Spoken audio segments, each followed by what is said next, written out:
Hi, పచ్చి కొబ్బరిని బెండకాయ ఫ్రై చేసుకుందాం. కళాయి పెట్టుకుని ఆయిల్ వేసుకుని పోపులు వేసుకోవాలన్నమాట. శనగపప్పు, మినపప్పు, ఆవాలు, జీలకర్ర వేసి కొంచెం వేగిన తర్వాత దాంట్లో కొంచెం 2 ఎండుమిరపకాయలు వేసుకుందాం. అవి కూడా వేగనిద్దాం.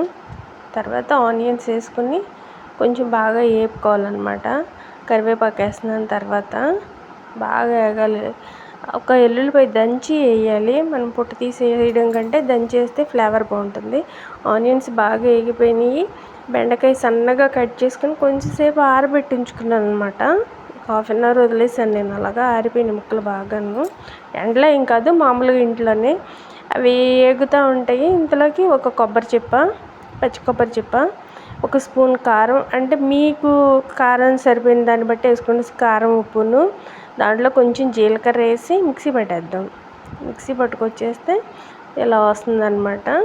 ఇంతలోకి బెండకాయ కూడా వేగింది. ఈ కారం వేసేసి మీకు అంత కారం పట్టదనుకుంటే తగ్గించేసుకోండి. కొంచెం వేపి తీస్తే అసలు సూపర్ టేస్ట్, చాలా అంటే చాలా బాగుంటుంది. ప్లీజ్ సబ్స్క్రైబ్ చేసుకోండి నా ఛానల్. మీరు సబ్స్క్రైబ్ చేసుకుంటే ఇంకొకరికి కూడా వెళ్తుంది అనమాట. లైక్ కూడా కొట్టండి, ఎక్కువ మంది చూసే అవకాశం ఉంటుందన్నమాట.